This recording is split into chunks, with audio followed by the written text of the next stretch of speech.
Voilà, gloire au Seigneur. Donc, que Dieu soit béni. Particulièrement, nous saluons tous nos frères et sœurs. Donc, depuis le nord de l'Europe, d'Helsinki, amen, jusqu'au fond du Pacifique Sud, au fond de l'Afrique, le Seigneur continue à bénir les frères et sœurs qui écoutent la merveilleuse parole de Dieu. Aujourd'hui, le message est intitulé « Des ténèbres », ça veut dire de l'obscurité sur toute la terre. Si vous voulez bien, on va lire dans Luc chapitre 23. Luc chapitre 23, Évangile de Luc chapitre 23, nous lirons quelques versets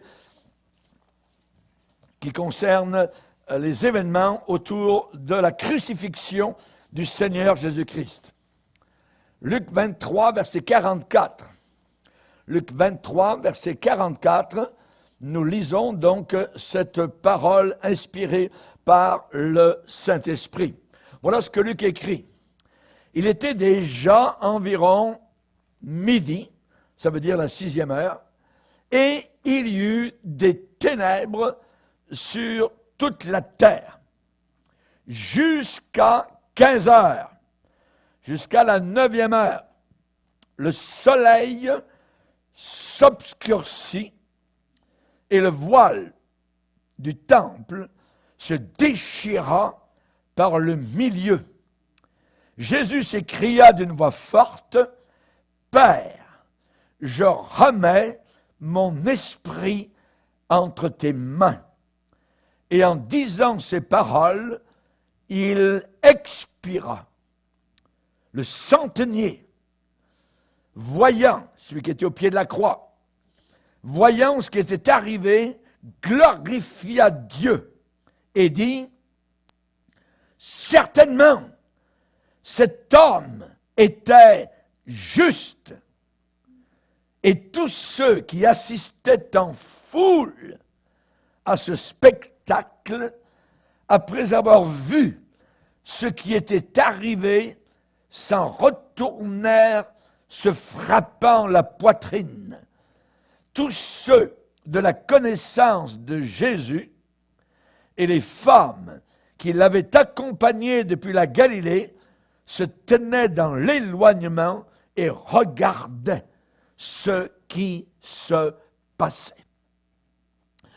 Seigneur, nous te bénissons alors que nous allons entrer devant ce buisson ardent, ce buisson d'amour qui a brûlé sur le calvaire. Nous voulons enlever nos souliers. Nous désirons, Seigneur Jésus, essayer de sonder ce qui s'est passé dans ces 3 heures ténébreuses de midi à 15 heures.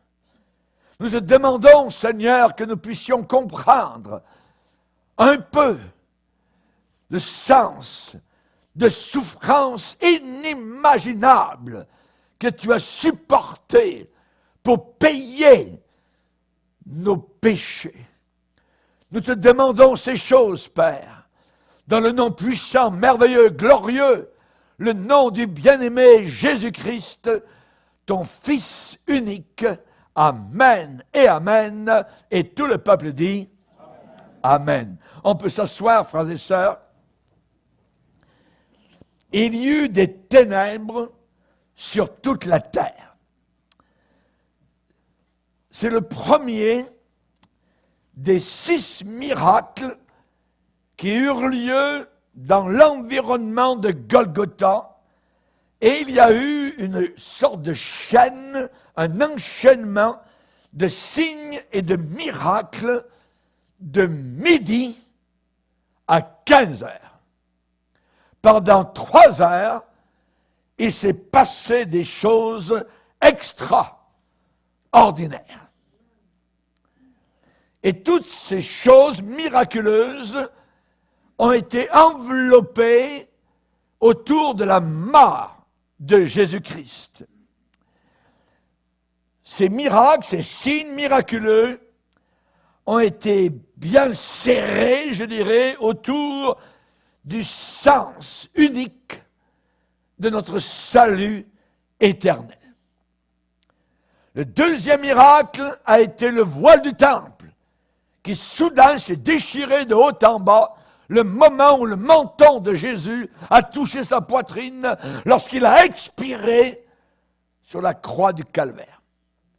Troisième miracle, un tremblement de terre inimaginable est arrivé au Calvaire à ce moment même où la tête de Christ est tombée sur sa poitrine.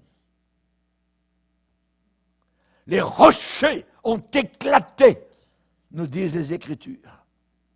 Le quatrième miracle, des tombeaux ont été ouverts. Le cinquième miracle ont été les choses qui sont passées à l'intérieur du tombeau de Jésus juste après sa résurrection. Et le sixième miracle, c'est que plusieurs corps des saints sont sortis de leur tombeau après la résurrection de Jésus et sont entrés dans la ville de Jérusalem.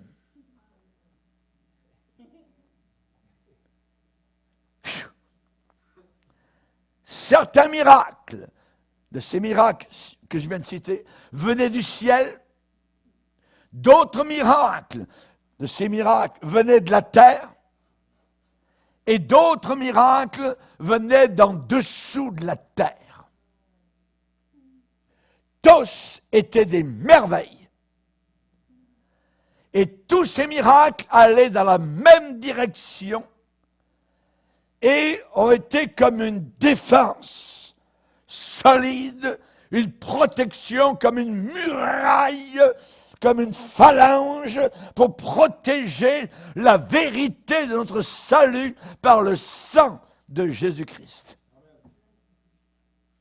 Description de la scène.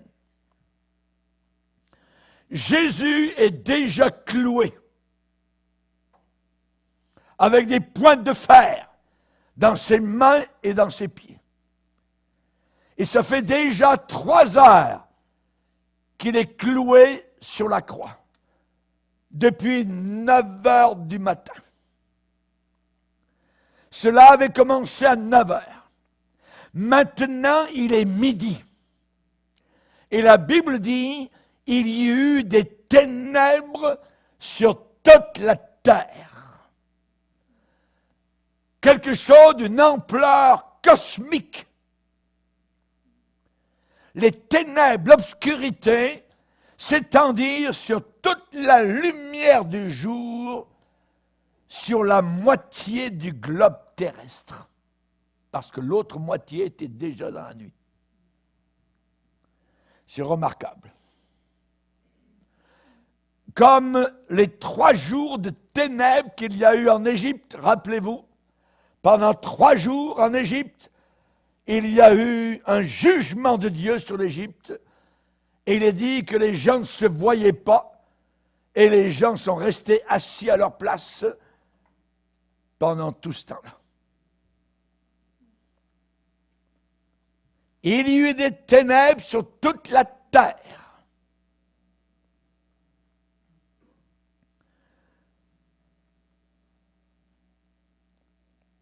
Ce n'est pas comme les ténèbres qui précèdent parfois certains tremblements de terre. Parfois, lorsqu'il y a des tremblements de terre, avant cela, il y a une sorte d'obscurité qui arrive. Cela a été visible. Particulièrement à Naples, Napoli, lorsque le Vesuvio, le Vésuve est devenu un volcan. En plein jour, ça a été la nuit. Mais avec Jésus, ce n'est pas cela. Ces ténèbres se sont étendues bien plus loin que le calvaire. Le calvaire n'était que l'origine de ces ténèbres. Golgotha était le point d'origine central, l'épicentre du tremblement de terre qui a suivi la mort de Jésus-Christ. Et cela n'est pas arrivé de façon naturelle. cette obscurité, ces ténèbres qui sont tombées sur toute la terre pendant 3 heures lors de la mort de Jésus-Christ. La Bible dit que la terre trembla quand Jésus est mort. Les ténèbres n'ont pas été provoquées par une éclipse de soleil, parce que cela a continué pendant 3 heures. Il n'y a aucune éclipse qui dure 3 heures. Aucune. Car la plus longue dure seulement quelques minutes. En plus, cela est arrivé durant la Pâque juive. Et cette fête juive se passait toujours au temps de la pleine lune. Alors qu'une éclipse de soleil est totalement impossible. Cependant, la Bible dit, le soleil fut obscurci pendant 3 heures. Obscurci. Soleil éclipsé de façon étrange. Il n'a plus donné sa lumière. L'obscurité n'a pas été causée par une absence de soleil, comme lorsque la nuit tombe. Quand la nuit tombe, c'est parce que le soleil a disparu. Mais le soleil était là, à midi. Bof! Ce fut des ténèbres en plein midi, en présence du soleil, qui est au milieu du ciel, alors que le soleil n'est pas éclipsé par l'intervention d'autres corps célestes. Dans le cours ordinaire de la nature, les ténèbres sont toujours la négation de la lumière. Normalement, la lumière est antagoniste aux ténèbres, adversaire des ténèbres.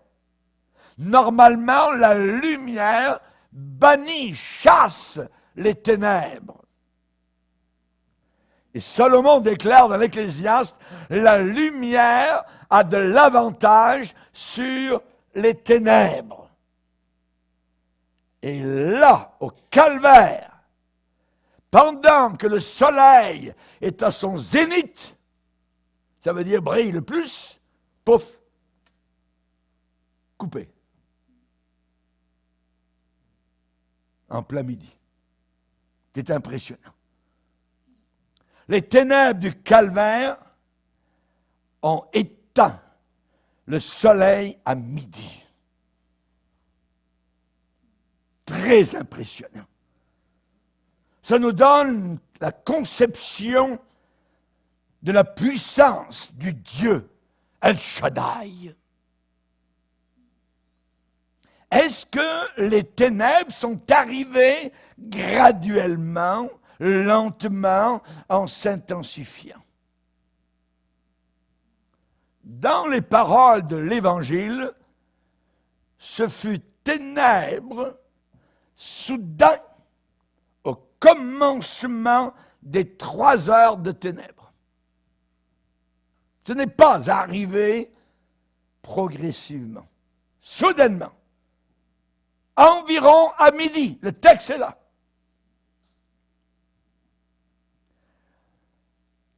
Et les ténèbres étaient encore là à 15 heures. Aussi complète, aussi remplie qu'au début. Et soudain, pouf, la lumière est revenue après la mort de Jésus.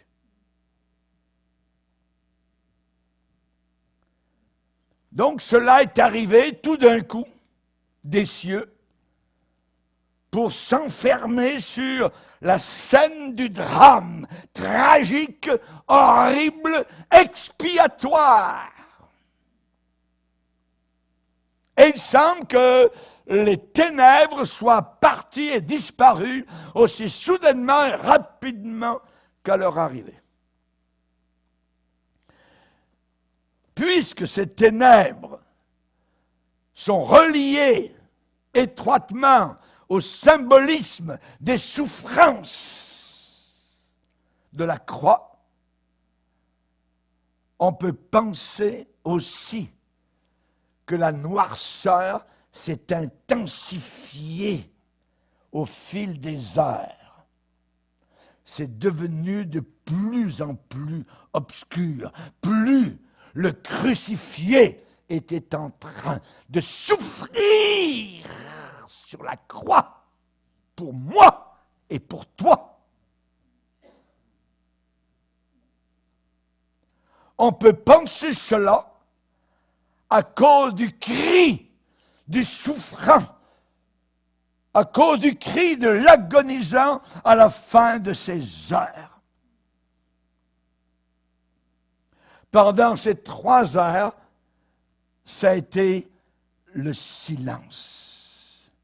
Mais ce silence ne pouvait plus être maintenu parce que les souffrances qu'il supportait s'intensifiaient de plus en plus.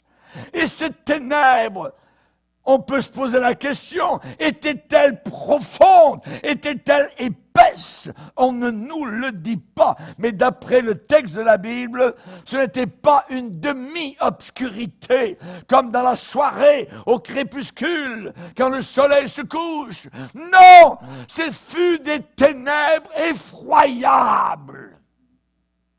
Effroyables! Et c'était une réalisation, un accomplissement de ce que la prophétie de l'Ancien Testament déclarait dans Amos, chapitre 8, où il est dit, en ce jour-là, je ferai coucher le soleil à midi et j'obscurcirai la terre en plein jour. Tout s'est accompli au calvaire selon les Écritures. Selon les Écritures. Les Écritures de l'Ancien Testament nous annonçaient tout ce qui allait arriver autour du calvaire. Il y avait eu, avant cela, de 9h à midi, 3 heures très mouvementées. Très mouvementées.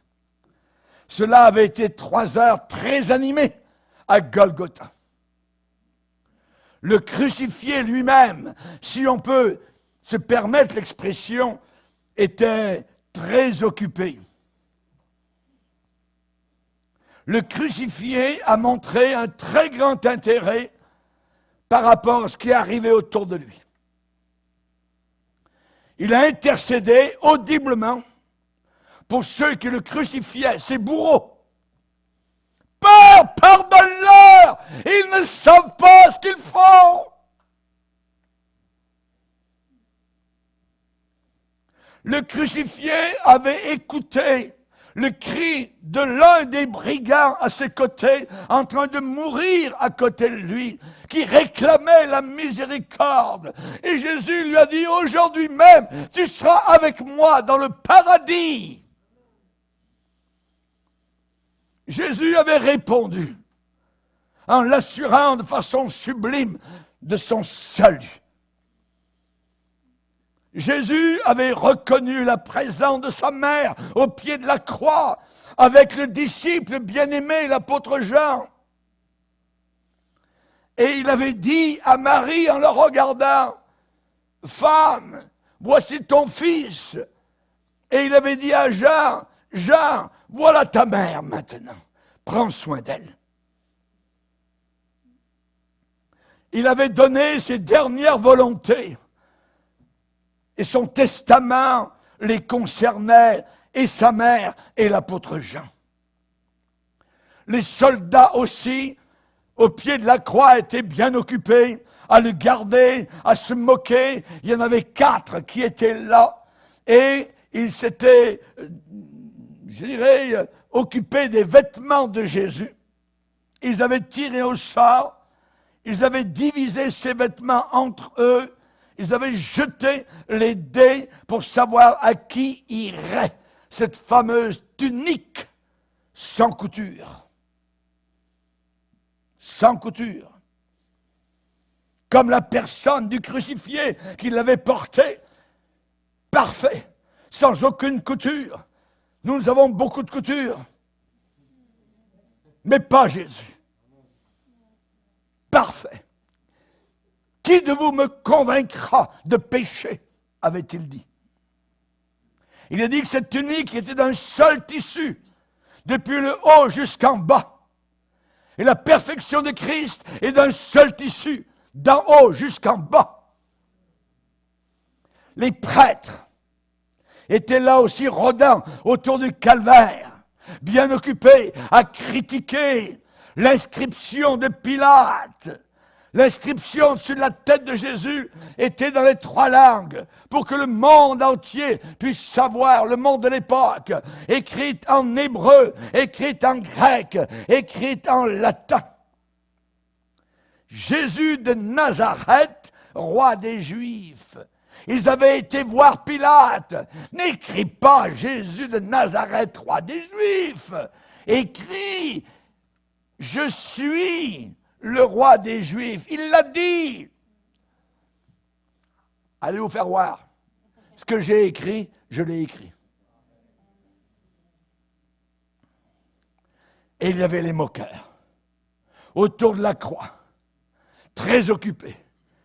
Les prêtres, les autorités légales, les magistrats, les chefs, les passants, la multitude qui passait par là, secouait la tête, hein, ils le raillaient, se moquaient, l'injuriaient, lui crachaient dessus, et ainsi de suite.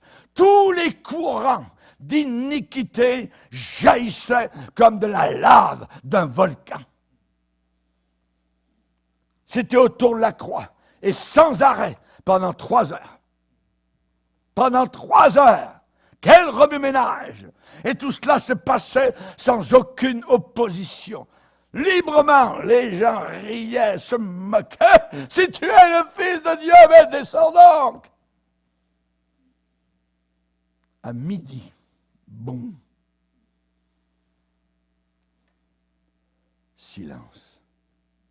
La foule est maintenant silencieuse.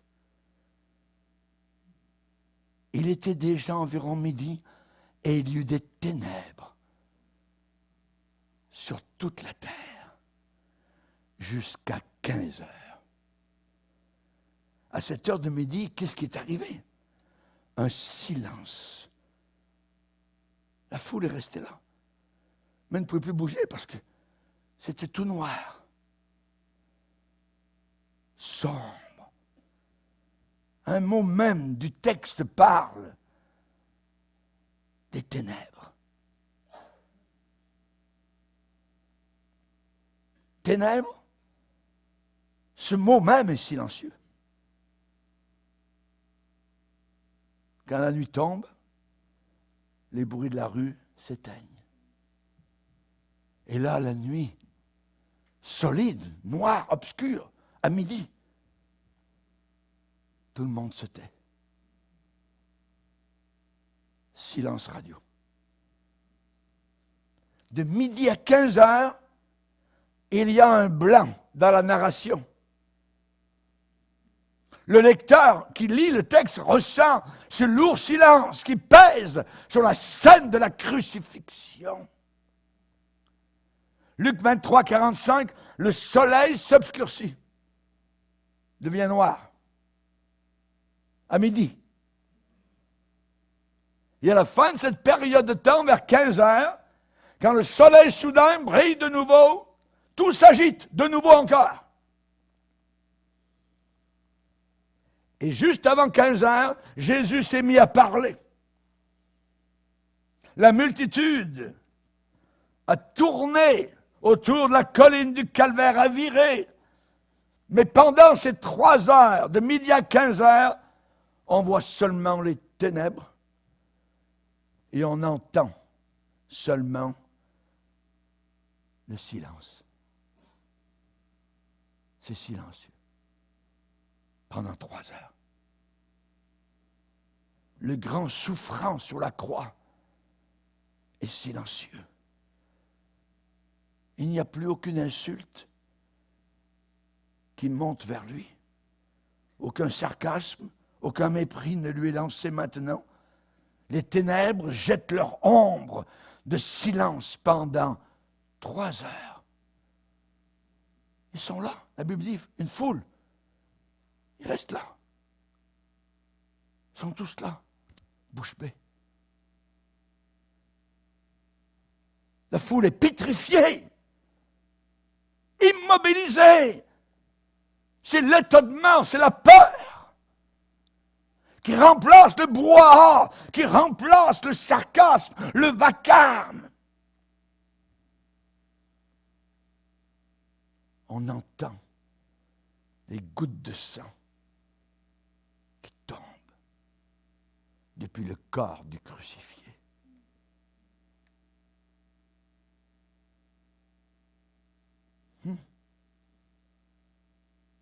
Suspense. C'est effroyable. Ça fait peur. C'est pas normal. Devant une crucifixion. C'est saisissant.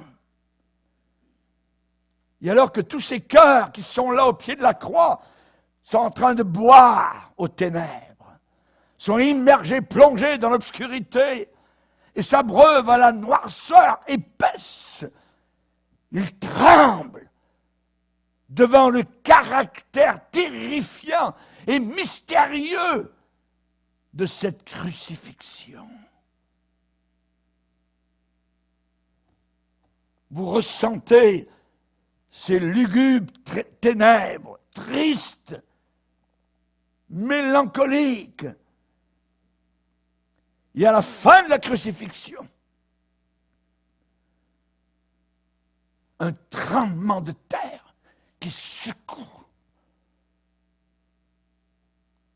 Le centenier qui est au pied, Romain, est un musclé, est habitué, évidemment, lui, aux crucifixions, il en a fait des centaines. Il n'a jamais vu ni vécu une chose semblable.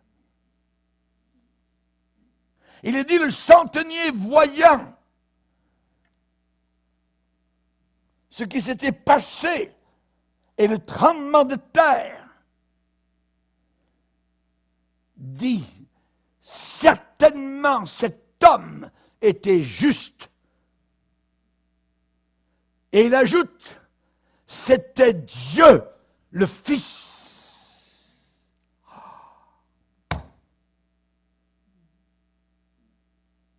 Le premier sauvé au calvaire, un Romain. Il déclare que Jésus est Dieu, le Fils, le crucifié là, en face de lui. Personne ne peut aller au ciel s'il ne croit pas que Dieu a un fils. Vous les musulmans que j'aime de tout mon cœur, vous devez croire que Dieu a un fils et que ce fils a payé le prix de vos péchés au calvaire pour aller au ciel. Il est dit, la terre trembla et les rochers se fendirent. Il est dit que le centenier et ceux qui étaient avec lui pour garder Jésus, ayant vu le tremblement de terre, furent saisis d'une grande frayeur. On ne rit plus au pied de la croix. On ne se moque plus de Jésus. Ouais, pasteur, c'est bien beau, mais c'est juste écrit dans la Bible, tout ça. Je vais vous parler de la crédibilité du rapport. Nous avons vu l'explication du texte biblique. Est-ce qu'on peut s'y appuyer comme étant historiquement vrai et véritable et véridique? Oui. Parce qu'il y a des historiens qui ont écrit à ce sujet-là. Des historiens païens se sont référés à l'événement qui est arrivé là avec les ténèbres qui ont duré pendant 3 heures. Un nommé Celsius, qui était un philosophe grec qui a attaqué le christianisme à l'époque, au IIe siècle, et qui a été réfuté par Origène particulièrement, un père de l'Église, parle de ces ténèbres qui ont duré 3 heures, au IIe siècle. Un païen a parlé de ça. Un autre, Tertullien, un des pères, lui, chrétiens, de la foi chrétienne, à la fin du IIe siècle, et je vais vous citer ce qu'il a déclaré, on a les rapports, dit avec assurance à ses ennemis païens, qu'est-ce qu'il dit? Au moment de la mort de Christ, la lumière disparut du soleil et le pays fut dans l'obscurité à midi. Ce qui est écrit dans vos propres annales est préservé dans vos archives jusqu'à aujourd'hui. Historiquement prouvé. Pas suffisant de lire le rapport de la Bible à ce sujet. Il faut savoir ce que certains écrivains ont déclaré, rapporté à ce sujet. Ces ténèbres ne sont pas descendues sur terre dans l'imagination des chrétiens de l'époque. Non, non. Il faut se placer nous-mêmes dans ce climat impressionnant qui régnait autour du calvaire, comme si on voyait, comme si on ressentait ces épaisses ténèbres. Comment expliquer ce mystère? Uniquement Dieu. Dieu. Comment pouvez-vous m'expliquer que la mer Rouge s'est ouverte? Une mer entière. Expliquez-moi comment la planète Terre tient toute seule dans les airs, dans le vide. Uniquement Dieu. Expliquez-moi comment la Lune ne dévie pas de sa trajectoire circulaire autour de la Terre. Uniquement Dieu. Les ténèbres qui ont eu lieu pendant 3 heures à Golgotha, c'est un miracle. C'est une suspension inexplicable. C'est une interruption de l'ordre de la nature. Mère Nature a obéi à celui qui l'a créé, qui est Dieu.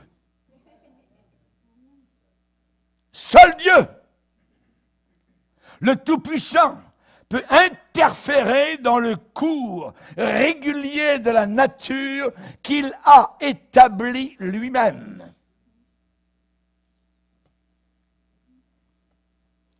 S'il a voulu ouvrir la mer Rouge, la création obéit au Créateur. Jésus était le Créateur. Il a ordonné que la tempête s'apaise. Elle l'a fait. Et les disciples ont dit, mais qui est cet homme?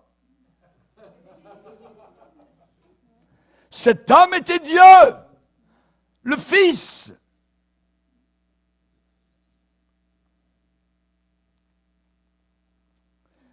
Lorsque Jonas a fui sa mission, il est dit, l'Éternel fit souffler sur la mer un vent impétueux et il y eut une grande tempête. C'est Dieu. Dieu fait ce qu'il veut. S'il a envie de chauffer la terre à 50 degrés Celsius, c'est son affaire. Ce n'est pas l'homme avec ses petites voitures. C'est Dieu qui est sorti, qui a extirpé, je dirais qu'il s'est extirpé lui-même des causes naturelles de l'univers, de la nature. Et Dieu était présent au calvaire. Dieu le Père était là, dans l'obscurité, dans l'invisible. Et Dieu est devenu visible à nos yeux par ces ténèbres. Dieu se distingue, se différencie lui-même de sa création, de l'univers, de la nature. Il en est séparé comme une entité, je dirais, distincte. Le Créateur n'est pas la création n'est pas le Créateur. Et les hommes ont adoré la création au lieu du Créateur. Ils ont adoré la lune, ils ont adoré le soleil, ils ont adoré toutes sortes de choses, au lieu d'adorer le Créateur. Il est Dieu, il est vivant, il s'interpose, il est personnel. La Bible dit qu'il place les ténèbres sous ses pieds. Il commande. Mais cependant, au calvaire, et tout autour de la colline, continuaient cependant à rouler, à fonctionner tous les mécanismes puissants de la nature. D'elle-même, la création n'a aucune raison qui pouvait produire des ténèbres. Aucune raison. Il n'y a eu aucun choc de perturbation, de tempête, de dérangement, de trouble, pour que la création devienne soudain toute noire, à midi. Mais malgré cela, il n'y a eu aucune corde dans tout l'arrangement naturel qui a cassé, qui a sauté. Rien n'a été forcé, rien n'a été surchauffé dans la mécanique de la création. Et il n'y a eu aucune note de la gamme qui a fait entendre un son discordant. À midi, tout noir. C'est la seule fois depuis la création du monde où une telle chose est arrivée. Cela veut dire que ce qui se passait là était très important aux yeux de Dieu le Père. Et je dirais que ta vie éternelle repose sur ces instants-là qui sont passés à Golgotha pendant ces 6 heures, de 9 heures du matin à 15 heures l'après-midi. Ce que tu vas faire de cela dépend ton éternité. Dieu se tient à part de toute la charpente, de tout l'édifice, la construction de la nature, qui est pourtant soutenue par sa puissance.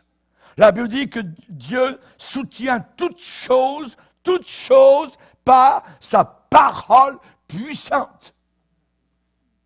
Pas par sa parole puissante. Mighty. Puissante. Les ténèbres et l'obscurité ont été attachées, reliées à la mort de Jésus-Christ. C'est la preuve certaine du projet de Dieu, du dessein de Dieu, en se maintenant lui-même très visible là, dans ces moments-là. Jésus était en train de mourir. Lui, la vie. Lui, le Créateur. Lui, Dieu, le Fils. Et c'est Pierre, à la Pentecôte, dans Acte 2, qui déclare à la foule, cet homme, parlant de Jésus, livré selon le dessein arrêté de Dieu et selon la prescience de Dieu, vous l'avez crucifié. Vous l'avez crucifié.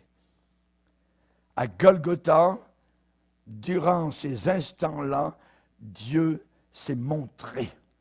La croix a été élevée et les ténèbres sont descendues sur la terre. Quel était le dessein de Dieu? Quel était le but de Dieu dans cet événement de la nature? L'obscurité. C'était authentifier la mort de son Fils. Deuxièmement, interpréter la mort de son Fils. Et troisièmement, en donner la signification. Qu'est-ce que cela nous enseigne? Ça donne le sceau de Dieu sur le caractère et la mission de Jésus Sauveur. Quand Jésus a déclaré à ses opposants un jour qu'il était venu pour les sauver de leurs péchés, ils ont été offensés. Il leur a dit, je suis le Fils de Dieu. Pour qui tu te prends? Ils n'ont pas cru. Ils ont pris des pierres pour le lapider. Et les incrédules ont dit, montre-nous un signe du ciel. Montre-nous un signe du ciel. Et nous croirons. Leur rejet volontaire de sa personne a rebondi vers eux au calvaire. Retour de manivelle, retour d'ascenseur. Et ça a été, ces ténèbres-là étaient un signe du ciel, une terrible réfutation, réprimande, une gifle à leur incrédulité. Les cieux ont donné un signe. La charpente même de l'univers s'est pliée en obéissance à Dieu. Avec une pleine révérence pour le souffrant, pour le crucifié, dans un lieu appelé le crâne. Et même le Romain s'est exclamé, assurément, cet homme était fils de Dieu. Certainement. C'est sûr. C'est ce qu'il a dit. Et Paul redit cela dans 1 Timothée 1er chapitre. C'est une chose certaine et entièrement digne d'être reçue que Jésus-Christ est venu dans le monde pour sauver les pécheurs dont je suis le pire.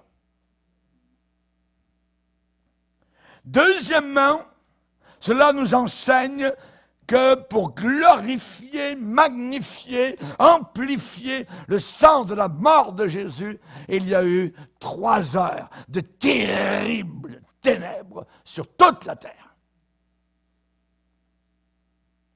Ténèbres totales.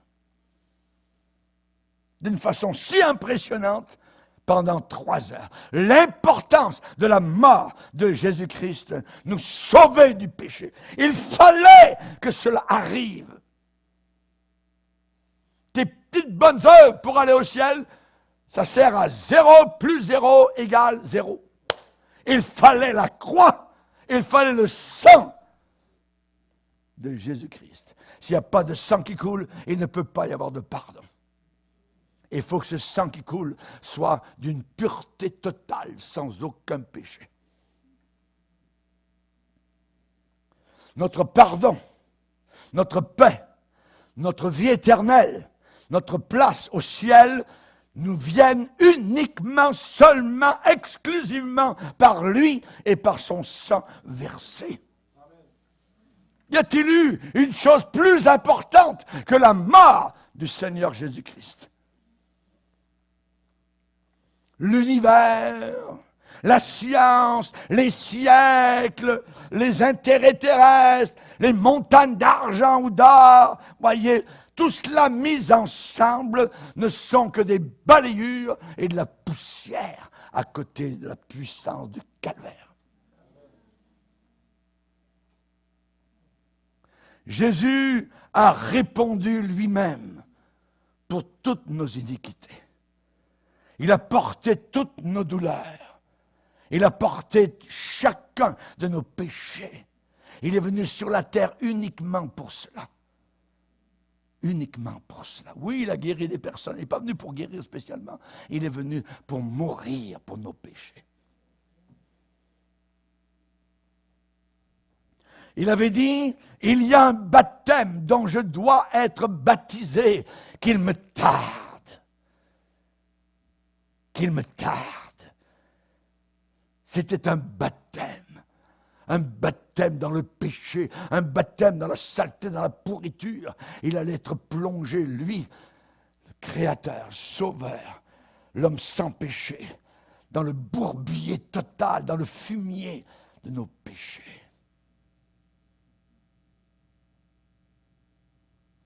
C'était l'inspiration première de toute sa vie incarnée terrestre.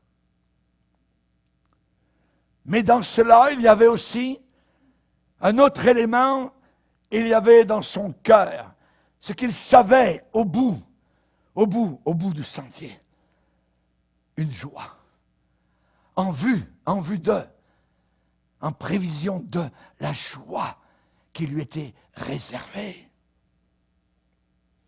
Alors il a méprisé l'ignominie, il a bu la coupe jusqu'à la lie, en vue de la joie qui lui était réservée. Nous sommes, nous, aujourd'hui, qui sommes sauvés, le produit de sa joie. Alléluia. Merci Seigneur. Nous sommes les fruits de son labeur, de son labour. À cause du travail de son âme, il rassasiera ses regards. Un zèle d'amour le consumait. Et la croix du calvaire, la croix a absorbé, a vidé totalement la beauté de sa personne. La croix a labouré son visage des sillons de la défiguration. Il n'avait plus ni beauté, ni éclat pour attirer nos regards. La croix a fait de lui un homme de douleur, habitué à souffrir. Jésus avait-il mal calculé?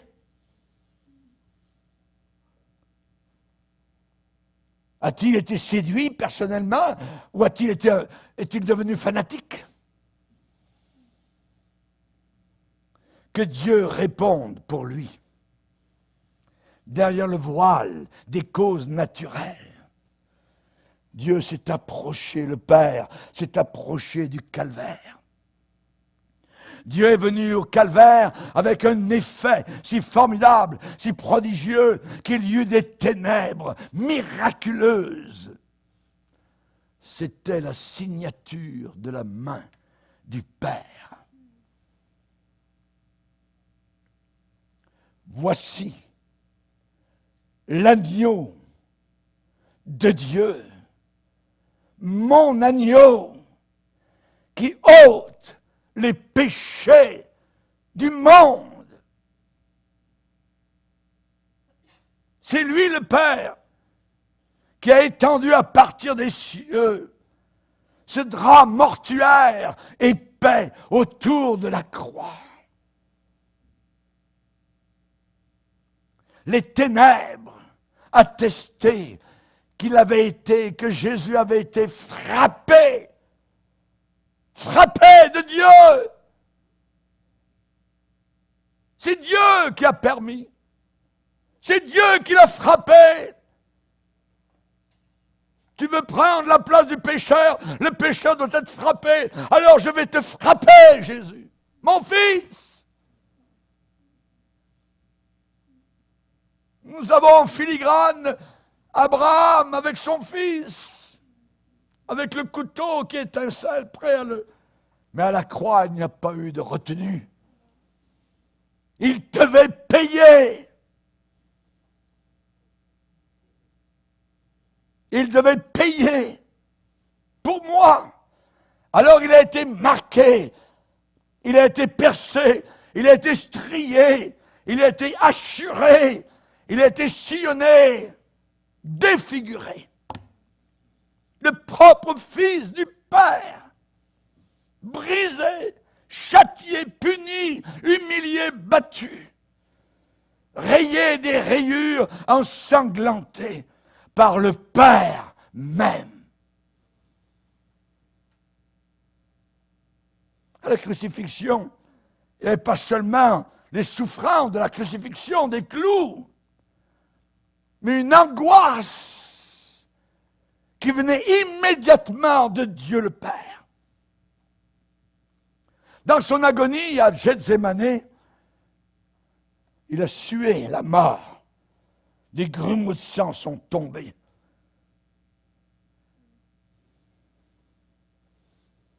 Mais au calvaire, dans son agonie,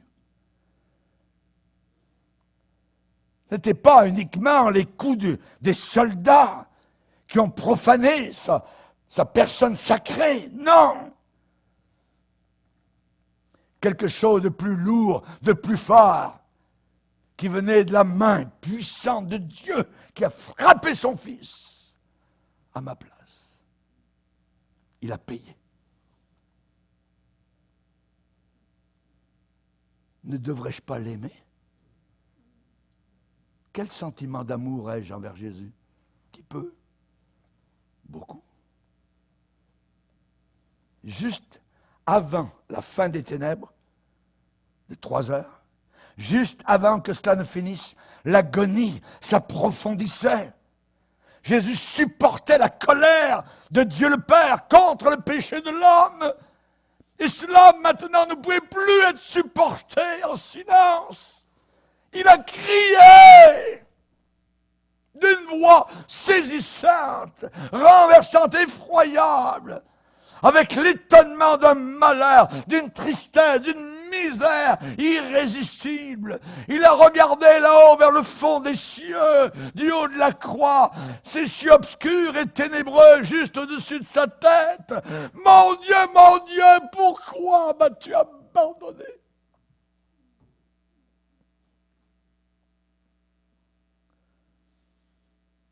Dieu était bien là, dans les ténèbres. Et pourtant, il avait abandonné son Fils. Pour qu'un jour, il puisse me dire, je ne t'abandonnerai jamais. Je ne te délaisserai jamais. Mais pour qu'il puisse dire cela, il fallait que lui-même soit abandonné du Père à la croix. Oh, cet abandon! La punition comme porteur du péché. Ces ténèbres si profondes, si horribles, c'est l'image, c'est le symbole, la compassion. Il est devenu une rançon. Une rançon, un prix à payer pour des prisonniers emprisonnés. Le salaire du péché, c'est la mort. Et il l'a subi jusqu'à la dernière goutte. Ah, Christ, portant nos péchés dans son propre corps. C'est pas du faire à croire, c'est pas des fables. C'est une réalité dure et pure, expérimentée et vécue par Jésus. Les ténèbres l'enveloppaient tout autour. Et au moment de ses souffrances les plus extrêmes, les ténèbres le cachaient au regard de tous les témoins. Ah, le secret de ces 3 dernières heures, c'est mystérieux, c'est un mystère. Cela défie notre imagination qui n'arrive pas à concevoir cette idée. Dans les heures précédentes, Jésus était exposé, tout nu, à la vue de tout le monde. Mais dans son angoisse, au summum, alors que les souffrances étaient au superlatif, c'était plus à l'œil humain de le voir, de le regarder. C'était le Père qui le voyait maintenant. Il y eut des ténèbres sur toute la terre. Au pinacle de ses souffrances. La sensibilité humaine ne pourra jamais faire justice à cela. Vous pourriez pleurer jusqu'à votre mort, ça ne servira à pas grand-chose. Si sa vie de souffrance, comme porteur de péché, était marquée sur son visage, comme Ésaïe 53 le décrit, si sa souffrance la dévisageait tellement qu'il n'avait aucune beauté que les hommes puissent désirer, alors ces dernières heures dans lesquelles culminèrent ces souffrances durent le marquer dans sa personne d'une terrible sévérité. Pierre, Jean, Jacques ont été admis au jardin de Gethsémani. Mais à Golgotha, Dieu a fermé le rideau de la lumière. Ténèbres totales. Au calvaire, Dieu a fait tomber une chape, un manteau d'obscurité autour de son Fils pour le cacher aux yeux des hommes. Il y eut des ténèbres sur toute la terre.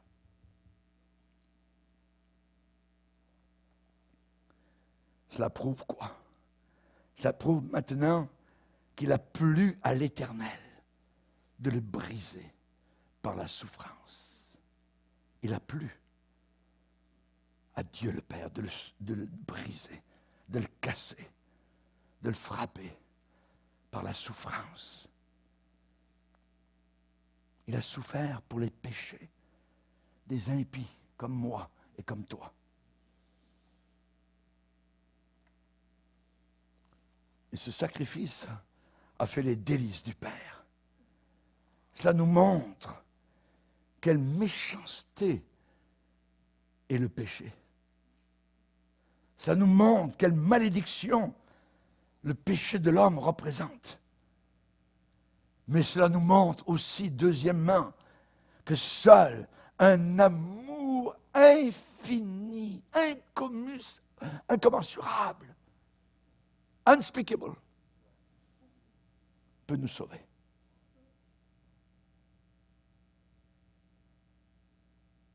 Oh, je pense que Jésus m'aime pas trop. Non. Il t'aime. Tu es aimé. Il t'a aimé. Il t'aime encore. L'amour de Dieu, l'amour du Fils, est beaucoup plus fort pour nous sauver que la force de notre péché l'est pour nous détruire. Je vais répéter ça. C'est trop beau. L'amour de Dieu est beaucoup plus fort pour nous sauver que la force de notre péché l'est pour nous détruire. À lui soit la gloire. Seigneur, te bénissons. Seigneur, nous sommes devant un buisson ardent. Nous sommes là où l'amour a brûlé en pleine nuit, comme la colonne de feu brûlait au milieu du camp d'Israël dans le désert. Merci pour la croix. Merci pour le sang. Merci pour le prix payé. Merci pour le tombeau qui a été ouvert et qui maintenant est vide. Merci, mille fois merci, Seigneur. Tu es mon sauveur. Je crois ce que tu es le Fils de Dieu, tu as été le porteur de mon péché, tu as inscrit mon nom dans ton livre de vie. Merci Seigneur, à toi seul, soit toute la gloire, avec toute l'Église mondiale. Nous te disons merci Jésus, amen et amen, et tout le peuple dit amen, alléluia, gloire à Dieu. Levons-nous ensemble devant le Seigneur. Pour écouter plus de conférences de prédication et d'études bibliques qui ne sont pas disponibles sur YouTube, rendez-vous sur notre site rbmif.org et vous allez accéder à notre menu messages, vidéos, prédications et vous aurez ainsi accès aux messages censurés. Que Dieu vous bénisse.